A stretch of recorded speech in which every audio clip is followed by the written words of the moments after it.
प्रिय साथियों, आप सुनना शुरू कर चुके हैं पॉजिटिव इम्पैक्ट का नया वीडियो कल्टीवेटिंग कैपेबिलिटीज।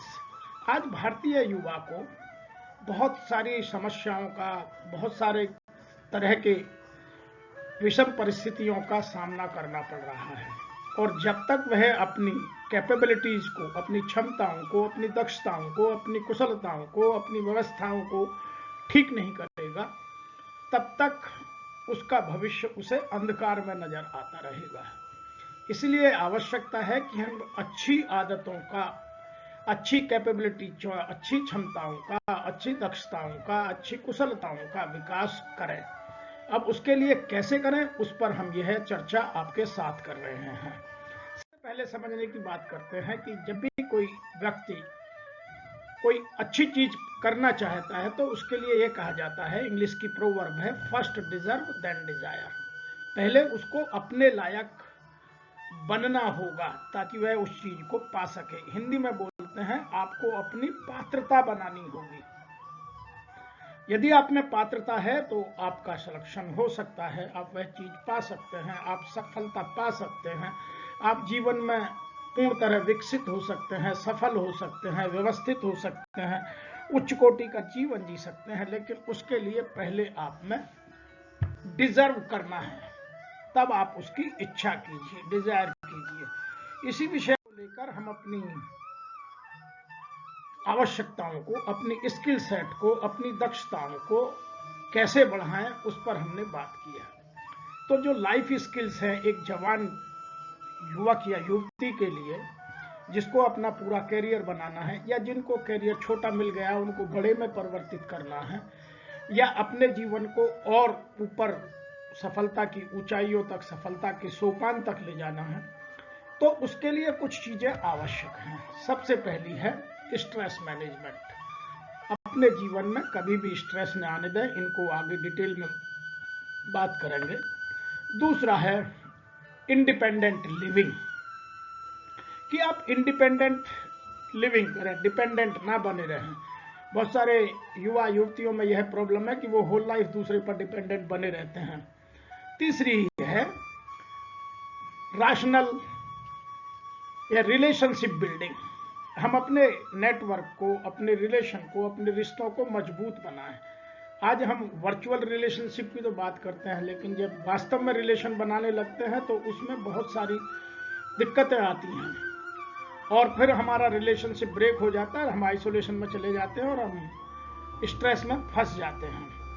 नंबर 4 पर बात करते हैं अपहोल्डिंग कोर वैल्यूज। हम अपनी कोर वैल्यूज को मजबूत बनाएं। जो मेरे जीवन के मूल्य हैं, मूल्यों के बगैर जीवन एक पशु के समान हो जाता है, तो उनको हम मजबूत बनाएं।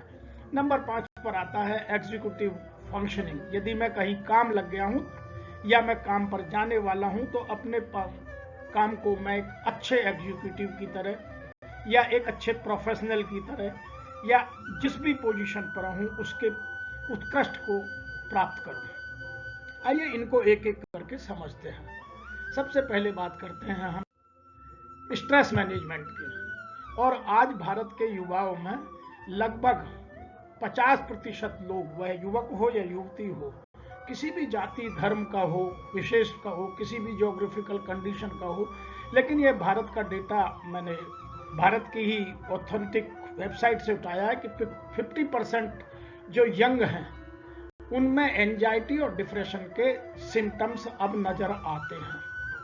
उसके कुछ कारण हैं, लेकिन आप अपने जीवन में स्ट्रेस को कैसे ठीक से मैनेज करें उसकी मैं आपके साथ बात करता हूं। सबसे पहले है हम अपने आप को इमोशनली रेगुलेट करें। हमारे इमोशंस के साथ कोई खिलवाड़ ना करे। और आज जीवन में सबसे ज्यादा इमोशंस के साथ ही खेला जाता है। जितना एडवर्टाइजमेंट या विज्ञापन की दुनिया है वह पूरी तरह हमारे इमोशन के साथ खेलती है। जो वो विज्ञापन में दिखाते हैं वो वास्तव में कुछ होता नहीं है। चाहे वो कोचिंग सेंटर के विज्ञापन हो, चाहे वो गोरे बनने के विज्ञापन हो, चाहे वो बॉडी बिल्डिंग के विज्ञापन हो या किसी और चीज के विज्ञापन हो, वह युवाओं की भावनाओं के साथ खेलते हैं। इसीलिए हमें इमोशनली स्ट्रांग होना है। उसके लिए इमोशनल सेल्फ रेगुलेशन की आवश्यकता है और उसमें सबसे पहला काम है डेवलपिंग सेल्फ अवेयरनेस, कि मैं अपनी स्ट्रेंथ को ठीक से समझूं।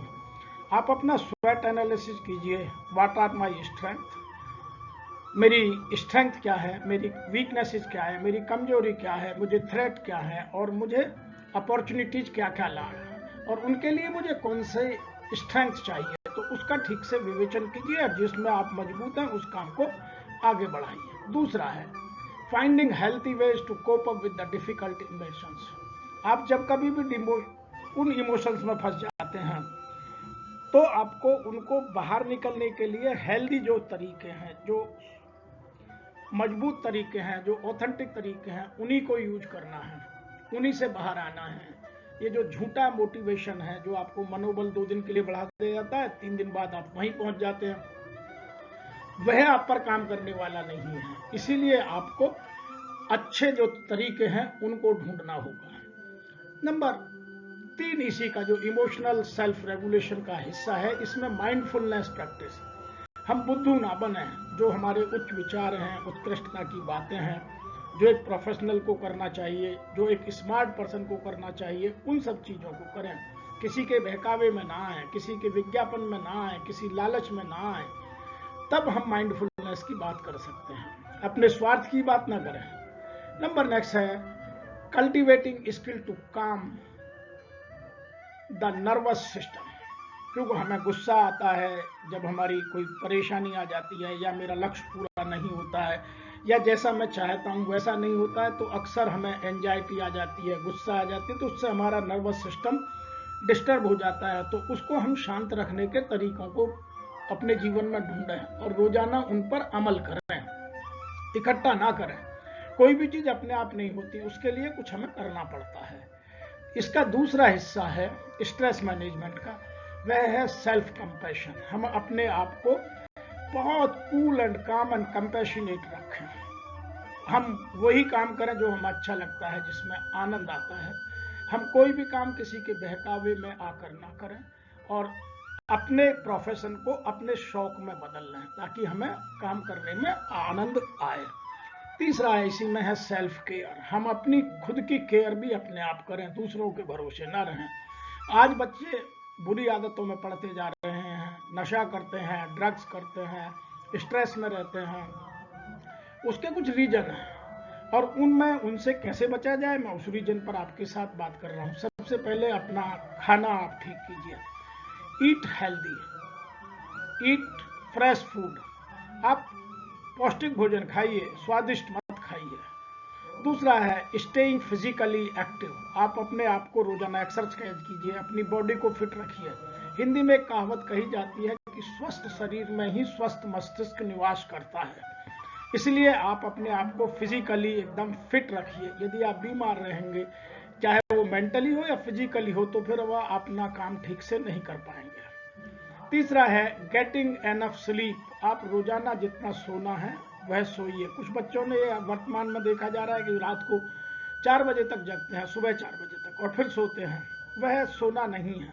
रात की 12 से 4 की जो नींद है वह सबके लिए कंपलसरी है। आप उसके आगे पीछे करें, हाँ नाइट शिफ्ट करते हैं तो अलग बात है, या कहीं काम पे जा रहे हैं तो अलग बात है, या कोई विशेष बात है तो अलग बात है, या 1-2 महीने के लिए आप एजुकेशन के या किसी कॉम्पिटिटिव एग्जाम की तैयारी कर रहे हैं तो अलग बात है। लेकिन रात की नींद को आप रेगुलराइज कीजिए, और कम से कम 6 से 8 घंटे की नींद पूर्ण रूप से लीजिए। नंबर नेक्स्ट है लिसनिंग योर बॉडी। आप अपनी बॉडी की आवाज को सुनिए। बॉडी बार बार आपको सिम्टम देती है, और आप अपनी बॉडी की नहीं सुनते हैं तो आपका स्वास्थ्य खराब हो जाता है, फिर वह केयर में नहीं आता है। आपको बार बार यदि जुकाम होता है, बार बार बुखार आता है, बार बार कहीं कोई और प्रॉब्लम होती है, तो बॉडी में कहीं ना कहीं प्रॉब्लम है। ये सब बीमारियां नहीं है, ये सब सिम्टम्स हैं। इनसे कोई बॉडी में अंदर बीमारी बड़ी हो रही है, उसके सिम्टम्स बाहर निकाले जाते हैं। तो आप अपनी बॉडी की लैंग्वेज को सुनिए। नेक्स्ट है कल्टिवेटिंग ऑथेंटिक कनेक्शंस। आप अपने लोगों के साथ ऑथेंटिक सिस्टम के कनेक्शन डेवलप कीजिए। फालतू के जो व्यर्थ के दोस्ती है, व्यर्थ के लोगों के साथ संगत है, उस सबको बंद कर दीजिए। जैसे दारू पीने की पार्टी, या आजकल ड्रग एडिक्शन की पार्टीज बहुत होने लगी हैं, वह आपका ऑथेंटिक कनेक्शन नहीं है, वो अनऑथेंटिक कनेक्शन है। ऐसे ही आस्किंग फॉर हेल्प, जब आपको जीवन में जरूरत है तो आप दूसरों से स्वतः आगे चल के कुछ हेल्प मांगिए। इनसे आपके जीवन में, जो युवा युवतियों के जीवन में स्ट्रेस आता है, वह काफी कम होगा। ये कुछ और चीजें हैं, बाकी और बहुत सारी चीजें डिटेल में हमने अलग अलग स्ट्रेस मैनेजमेंट के वीडियो में डिस्कस किए। डिटेल में जाना है तो आप वहां देख सकते हैं। नंबर 2 हम बात करते हैं इंडिपेंडेंट लिविंग स्किल्स। आप बिल्कुल आत्मनिर्भर होकर जीना सीखें। अब आत्मनिर्भरता क्या है? जब दूसरे पर हम निर्भर ना हो। दूसरे पर निर्भर होने का मतलब है कि हम अपनी स्वतंत्रता उसके पास रख रहे हैं। तो उसके लिए भी मैंने कुछ आपको सॉल्यूशन बताने की कोशिश की है। सबसे पहला है being responsible for your own health. आप अपने स्वास्थ्य के खुद उत्तरदायी बनिए। उसके लिए अपना getting health insurance, schedule your regular doctor, assessing the therapeutic resources, getting regular exercise, understanding basic first aid and skills। तो ये कुछ चीजें आपको अपने लिए सीख कर रखनी पड़ेंगी, अन्यथा आप रोजाना डॉक्टर के पास नहीं भाग सकते। डॉक्टर के पास जाना आपकी इंडिपेंडेंट के लिए रिस्क है। दूसरा इसी में एरिया आ रहा है हाउस होल्ड मेंटेनेंस। आप अपने घर को ठीक से मेंटेन करें, जैसे आप अपने cleaning shared and personal spaces, जो आपके अपने व्यक्तिगत या आपके शेयर्ड स्पेस है, उन्हें पूर्णतः साफ रखिए। Knowing how to fix basic problems. आप ये जानिए कि मेरे जीवन में कौन कौन सी बेसिक प्रॉब्लम्स हैं जिनको मुझे ही सॉल्व करना पड़ेगा। मैं दूसरे के भरोसे रहूंगा तो मेरा समय भी बर्बाद होगा, मेरा धन भी बर्बाद होगा और मेरी एनर्जी भी लगेगी। तो बेटर है कि आप अपने आप को इंडिपेंडेंट रखने की कोशिश कीजिए। तीसरा है सिंपल कार मेंटेनेंस, या आपका जो भी व्हीकल है, आपके पास कार है, स्कूटर है, साइकिल है या और कोई व्हीकल है, उसको मेंटेन करिए, वो रास्ते में कभी खराब ना हो। तो ये कुछ ऐसी चीजें हैं जिनको आप मेंटेन कीजिए। अपने रूम को प्रॉपरली मेंटेन कीजिए। तो इन चीजों से आपकी लाइफ में इंडिपेंडेंट बढ़ जाती है। नंबर 3 बात करते हैं अपना फाइनेंशियल मैनेजमेंट। अपने आर्थिक प्रबंधन को स्वयं कीजिए। पैसा कहां से कमा रहा हूं, मैं कितना खर्च कर रहा हूं। माँ बाप पर डिपेंडेंट रहने से आप जीवन भर डिपेंडेंट बने रहने की भावना की ओर मुड़ जाते हैं। तो बेहतर है आप युवा अवस्था में आते ही अपने धन का अर्जन और अपने धन का प्रबंधन स्वयं करने की कोशिश करें। जैसे अपना बैंक अकाउंट खोलिए, उसको मैनेज कीजिए। मैं महीने में मेरी क्षमता कितनी है, मैं कितना खर्च कर रहा हूँ। Maintaining job and study income, आप कोई काम कीजिए। यह युवाओं में सबसे बड़ी भारत में एक कमजोरी देखने को मिलती है कि वह माँ बाप पर डिपेंड होकर ही एजुकेशन पाना चाहते हैं, जबकि विदेशों में देखेंगे तो बच्चे युवा अवस्था में कोई ना कोई छोटा जॉब ज्वाइन करते हैं और फिर वो पढ़ते हैं और उसी से आगे बढ़ते हैं। तो हमें भी अब इस कल्चर को डेवलप करना होगा यदि हम इंडिपेंडेंट लिविंग को डेवलप करना चाहते हैं। तो इसमें तीसरा आता है बजटिंग। मैं अपने खर्चों की प्रॉपरली बजट बनाऊं कि मेरे पास कितना इनकम है, कितने मेरे पास एक्सपेंडिचर है, कौन सा बहुत आवश्यक है, कौन सा आवश्यक नहीं है, मैं किसको कर्टेल कर सकता हूं। चौथा है पेइंग बिल्स ऑन टाइम। आप जिसका भी जो पेमेंट करना समय पर कीजिए ताकि कोई इंटरेस्ट या पेनल्टी की प्रॉब्लम ना आए। पांचवा है फाइलिंग टैक्सेस। यदि आप इनकम कोई कर रहे हैं तो उसकी टैक्स की रिटर्न टाइम से भरिए। बहुत सारे लोग कार्ड तो ले लेते हैं, पैन कार्ड बनवा लेते हैं, लेकिन उनको ठीक से मेंटेन, तो उसकी भी एक प्रॉब्लम है। नेक्स्ट आता है handling home and apartment rentals. जो आपने मकान या दुकान किराए पर ली हुई है उसको ठीक से हैंडल कीजिए। और उनको ठीक से हैंडल करने के लिए हमें आवश्यकता है कि हम अपने सिस्टम को ठीक करें। जो हमने किराया देना है वो टाइम से दें, या जो कोई और काम करना है वो टाइम से करें, अन्यथा हमारे लिए यह सब प्रॉब्लम बढ़ जाती है और हम उन चीज़ों में फंसकर रह जाते हैं। नेक्स्ट आता है मेरा handling home and apartment rentals, डेप्ट मैनेजमेंट, प्रॉपर क्रेडिट कार्ड। बहुत सारे बच्चे क्रेडिट कार्ड ले लेते हैं, फिर उसका पेमेंट नहीं करते हैं, उस पर इंटरेस्ट लगता जाता है और उनकी जीवन भर के लिए बहुत सारी चीज़ें खराब हो जाती है, जैसे सिबिल खराब हो जाता है और चीज़ें खराब हो जाती हैं। और यह सब हमारी डिपेंडेंसी का ही नजरिया है। तो आप इंडिपेंडेंट लिविंग की आदत यंग एज से ही डालना प्रारंभ कीजिए। नेक्स्ट हम बात करते हैं रिलेशनशिप स्किल। आप अपने संबंधों को कैसे मजबूत बनाएं। सबसे पहले है understanding your own attachment style, कि मैं किसके साथ जुड़ रहा हूं, पहले उसको आप ठीक से समझिए ताकि बार बार वो छोड़ना ना पड़े। बहुत सारे लोग दोस्ती कर लेते हैं, फिर तोड़ देते हैं, फिर तोड़ते हैं, फिर छोड़ते हैं, फिर छोड़ते हैं, फिर तोड़ते हैं, एक तरह करते रहते हैं, तो उसका कोई मतलब नहीं है, उसका जीवन में इम्पैक्ट आता है। आप अपने बिहेवियर से पहचाने जाते हैं और वह बिहेवियर आपकी दोस्ती में बार बार बदलने में नजर आता है। नंबर 2 है learning how to be vulnerable. आप अपने आप को कैसे वल्नरेबल बना सकते हैं। ऐसा नहीं है कि कोई भी आए और आपके साथ अपनी समय की बर्बादी, ऊर्जा की बर्बादी, धन की बर्बादी करे। आप अपने आप को ठीक से मैनेज कीजिए। Learning how to be vulnerable, आप कैसे अपने आप को मैनेज कर सकते हैं। Number 3 developing listening skill. आप पहले सुनिए, समझने की आदत डालिए, इमीडिएटली रिएक्ट मत कीजिए। Reaction is always bad. आप रेस्पॉन्ड कीजिए, पहले सुनिए, समझिए, फिर रेस्पॉन्ड कीजिए। नंबर नेक्स्ट पर आता है asking for what you need in order to feel cared for and seen. ये सबसे इंपॉर्टेंट एरिया है कि आपका कौन महसूस कर रहा है कि ये मेरी केयर कर रहा है, ये मेरे लिए जीवन भर काम का हो सकता है। मैं किसकी केयर करूं, जो मेरे लिए असेट्स हैं, जैसे पेरेंट्स हैं, नियर एंड डियर वंस हैं, फ्रेंड्स हैं। इनको आप ठीक से केयर कीजिए और अपनी केयर के लिए भी अवगत रहिए। नेक्स्ट है learning how to communicate honestly and directly. यह आज का सबसे बड़ा मुद्दा है कि हम अपनी इंटेग्रिटी खुद डाउटफुल बनाते हैं। तो ये अपने जीवन में यदि रिलेशनशिप मजबूत रखनी है तो आपको सत्य साथ 100% इंटेग्रिटी से और सीधे सीधे, जिसको बोलते हैं सीधा और सरल तरीके से बात करनी पड़ेगी।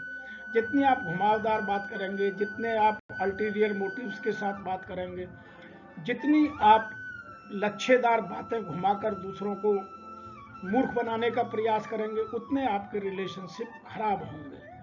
नेक्स्ट आता है हमारा area standing stating when something has hurt your feelings in order to build trust and avoid resentment.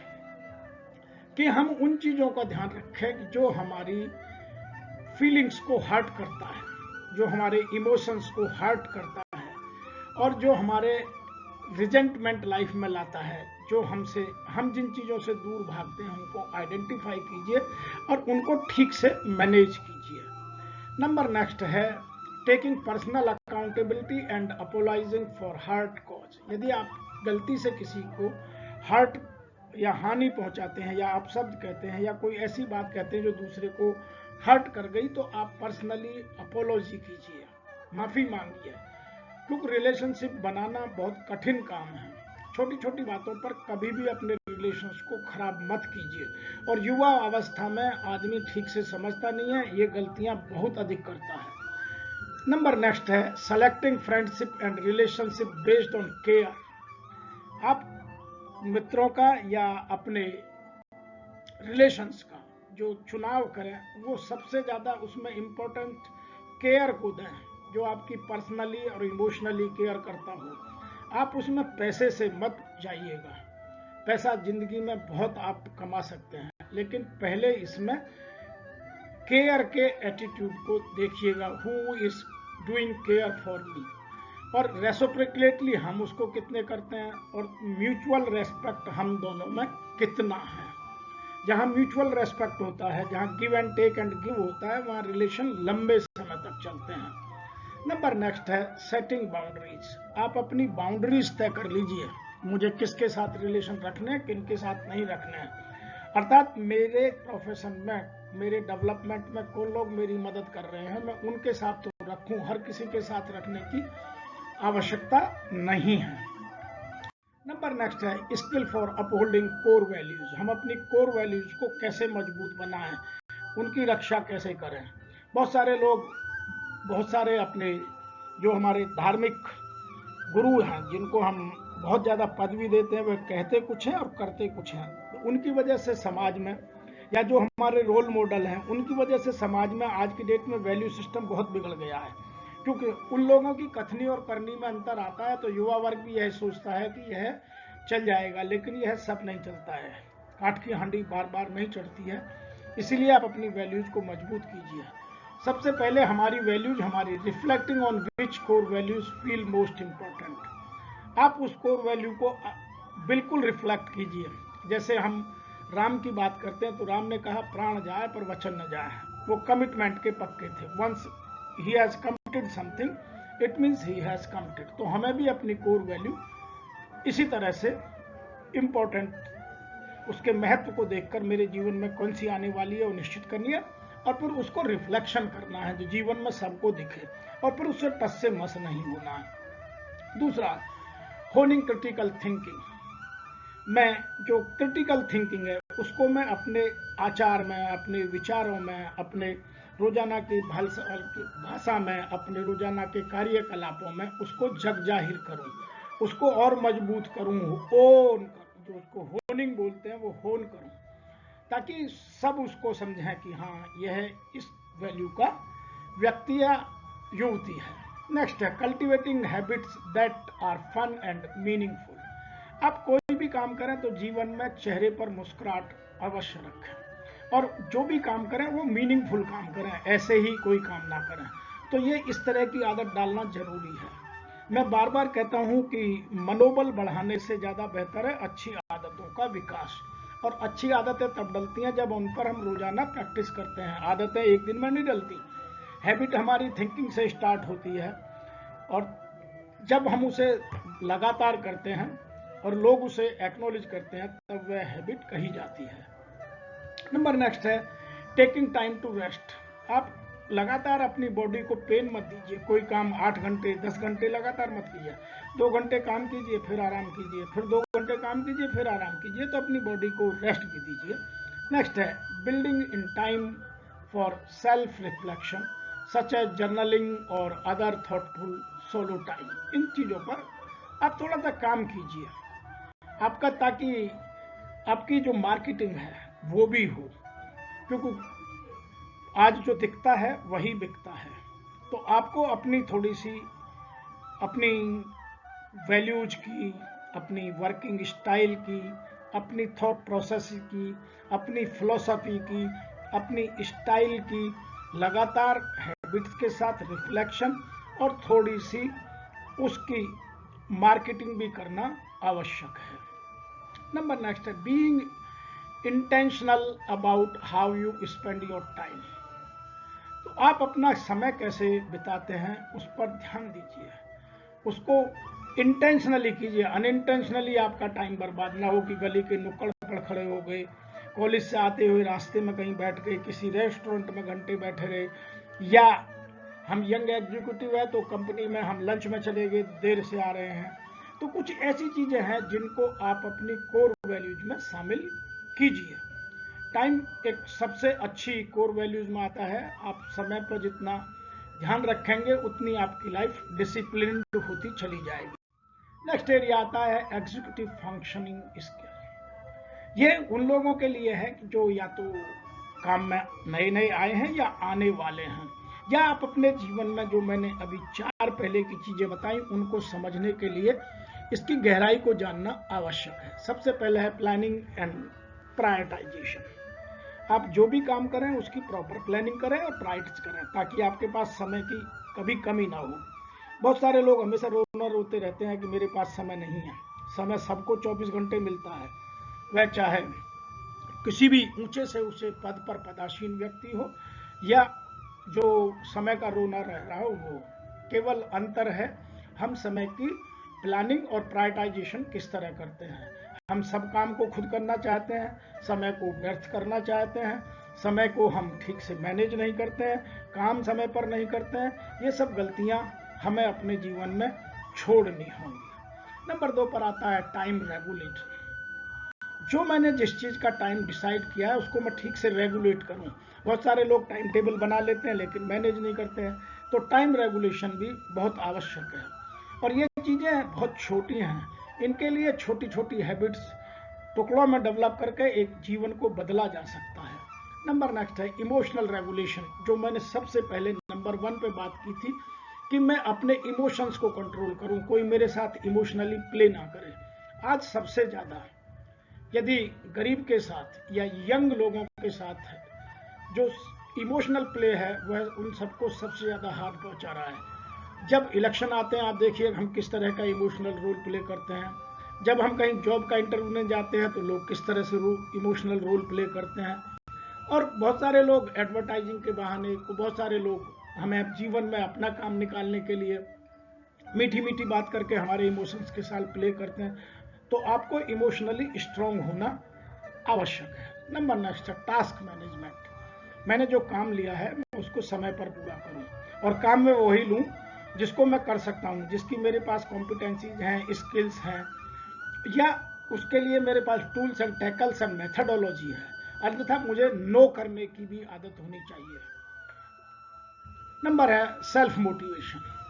जो मैं अभी बात कर रहा था, सेल्फ मोटिवेशन उन लोगों में पाया जाता है जो 100% डिसिप्लिन्ड होते हैं। जिन लोगों ने डिसिप्लिन को, अनुशासन को, स्वयं अनुशासन को डेवलप कर लिया है, वो सेल्फ मोटिवेटेड रहते हैं।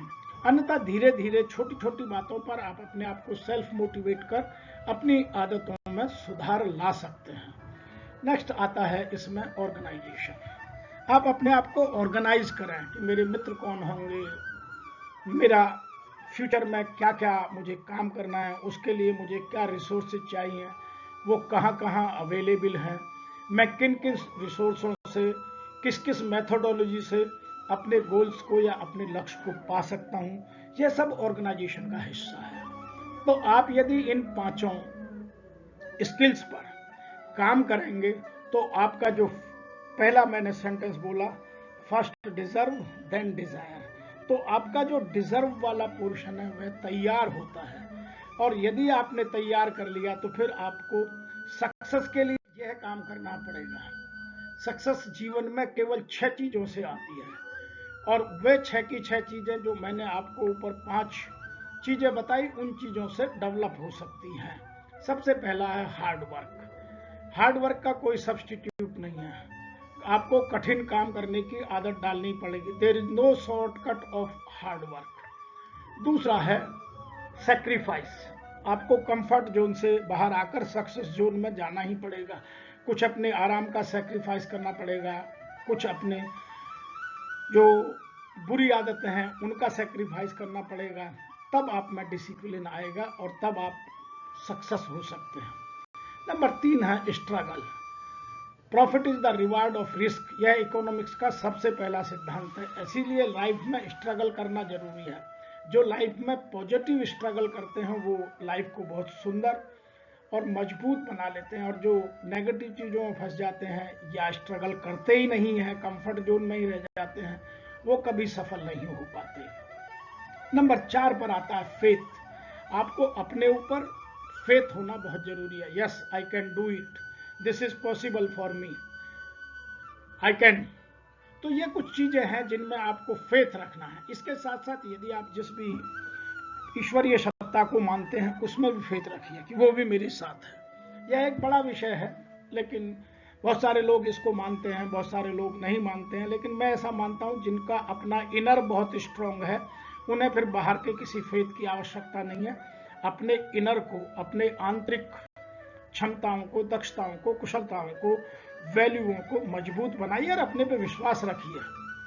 आप ही सब कुछ हैं, तो यह जानना जरूरी है। नंबर 5 है पेशेंस। धैर्य रखिए। सब काम समय पर होता है, समय से पहले, और भाग्य से ज्यादा किसी को नहीं मिलता। पुरानी कहावत भी है, धीरे धीरे रे मना धीरे सब कुछ हो, माली सींचे 100 घड़ा ऋतु आए फल हो। तो आप पेशेंस रखिए। जब मौका आएगा, जब समय आएगा, तभी आपका भाग्योदय उदय होगा, तभी सफलता मिलेगी। एक बार में आप असफल हो गए तो परेशान मत होइए। इसलिए जीवन में धैर्य का पाठ पढ़ना आवश्यक है। Number 6 passion. आप में फायर इन द बेली, आपके दिल में आग होनी चाहिए कि मैं इसको अचीव करके ही रहूंगा। यदि मैं नहीं कर सकता तो फिर इस काम को कोई नहीं कर सकता, और मैं जब तक ये अचीव नहीं करूंगा तब तक बैठूंगा नहीं। तो कुछ इस तरह की ये 6 आदतें हैं, जो इनको अपना लेता है सक्सेस कभी उससे दूर नहीं हो सकती। इसके लिए मैं कुछ एक और चीज आपको बताने की कोशिश करता हूं, यदि समय मिले तो उस पर भी प्रैक्टिस कीजिए। वो है knowledge is the limited to only knowledge seekers. ज्ञान केवल उन्हीं लोगों तक सीमित है जो ज्ञान की खोज करते हैं, लेकिन इसका कोई भी हेरिटेंस से, जो कहते हैं ना हेरिडिटी, जो पेरेंटल प्रॉपर्टी मत मानिए, नॉलेज पाने से ही मिलेगी। इसीलिए जो नॉलेज है, जो ज्ञान है, या नॉलेज का मतलब ज्ञान है, नॉलेज को विजडम में ले जाइएगा, वो तभी मिलती है जो उसको पाना चाहते हैं, हर किसी को नहीं मिलती है। ब्राह्मण पंडित का बेटा पंडित जात से तो हो सकता है, लेकिन विद्वान का बेटा विद्वान होगा यह संभव नहीं है। तो आप इन चीजों को छोड़कर आगे बढ़िए। उसके लिए ये कीजिए, यदि आप यंग हैं, जॉब में हैं, अपने आप को डेवलप करना चाहते हैं, तो आप इन चीजों को जरूर सीखिए। यदि आपकी उम्र 20 से 25 वर्ष के बीच की है तो इन चीजों को गांठ बांध लीजिएगा।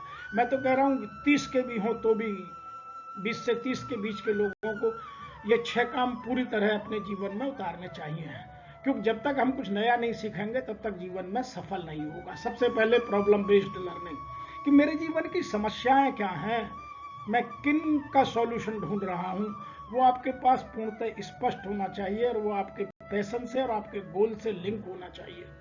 दूसरा, ई लर्निंग, आज मैं कहां से सीख रहा हूं। अब आपको बहुत ज्यादा बुक्स पढ़ने की, बहुत ज़्यादा कोचिंग करने की, बहुत ज़्यादा और चीज़ें करने की आवश्यकता नहीं है। आजकल ई लर्निंग के इतने प्लेटफॉर्म आ गए हैं, लेकिन कौन से ऑथेंटिक है यह ढूंढना जरूरी है। आप उनको छांटिए, मित्रों के साथ बैठ करके एक लिस्ट बनाइए, केवल उनको ही देखिए और फालतू की जो व्यर्थ की आजकल व्हाट्सएप यूनिवर्सिटी है उससे बचिए। तो ई लर्निंग की आदत डालिए। नंबर 3 है रेसिप्रोकल टीचिंग। आप जो भी आपने पाया है वो दूसरों को देना भी कोशिश कीजिए, दूसरों को सिखाइए। ज्ञान सबसे ज्यादा दूसरों को समझाने से ही बढ़ता है। जब भी मैं कहीं जाकर कोई लेक्चर या कोई ट्रेनिंग प्रोग्राम करता हूं तो मेरा ज्ञान जो वहां पार्टिसिपेंट्स हैं उनसे बहुत अधिक बढ़ जाता है, कि वो जिस तरह के क्वेश्चन करते हैं, वो जिस तरह की थॉट प्रोसेस दिखाते हैं, जिस तरह से वो इंटरेक्शन करते हैं, तो रेसिप्रोकेट करने से ज्ञान में बढ़ोतरी बहुत अधिक होती है। नंबर नेक्स्ट है प्रोफेशनल पोर्टफोलियोज। आप जो आपके प्रोफेशन में जाना चाहते हैं, आप उन प्रोफेशन के जो अच्छे लोग हैं उनकी कुछ अच्छी जीवनी पढ़िए, उनका साहित्य पढ़िए, उन्होंने सक्सेस कैसे पाई, उन चीज़ों को अपने जीवन में अपने आप से उतारने की कोशिश कीजिए। मैं यहाँ एक बात भी कह दूँ, उधार के अनुभव से जिंदगी नहीं चलती, उनसे सीखिए, फिर अपने जीवन में उन अनुभवों को खुद अपनाइए, उधार के अनुभव के भरोसे मत रहिए। नंबर नेक्स्ट है रिफ्लेक्शंस। जो मैंने कोर वैल्यूज में बात की थी वो मैं हर जगह करता हूं, कि आप में जो चीजें आनी चाहिए वो आपके बिहेवियर से रिफ्लेक्ट होनी चाहिए, वर्ड से नहीं। Action speaks louder than words. तो आपका रिफ्लेक्शन आपके व्यवहार से, आपके कर्मों से, आपके कृत्य से, आपके काम करने के तरीके से नजर आना चाहिए। और नंबर लास्ट, नॉलेज मैप, कि मेरा ज्ञान कितना है और जिस चीज को मैं पाना चाहता हूं उसके लिए ज्ञान या नॉलेज की कितनी आवश्यकता है, किस स्किल की कितनी आवश्यकता है, उसको मैप कीजिए एंड ब्रिज दैट गैप। हमेशा गैप रहता है, उस गैप को ब्रिज कीजिए, भरिए। वो bridging the gap is very important through this kind of learnings. और लाइफ लॉन्ग लर्निंग में जो लोग रहते हैं वो सफलता के सोपान चढ़ते ही जाते हैं। मैं आशा करता हूं कि आपको यह वीडियो आपके युवा जीवन में आपको एक अच्छे व्यक्तित्व के व्यक्ति बनाने में बहुत मदद करेगा। आप मेरे चैनल को लाइक कीजिए, सब्सक्राइब कीजिए और इसको अधिक से अधिक अपने मित्रों तक पहुंचाइए और हमें लिखिए किस तरह के वीडियो आपके इस तरह की भविष्य की दूरदृष्टि की योजनाओं में आपको साकार रूप देने में मदद कर सकते हैं। आज इतना ही, और आशा करते हैं कि आप अवश्य लिखेंगे।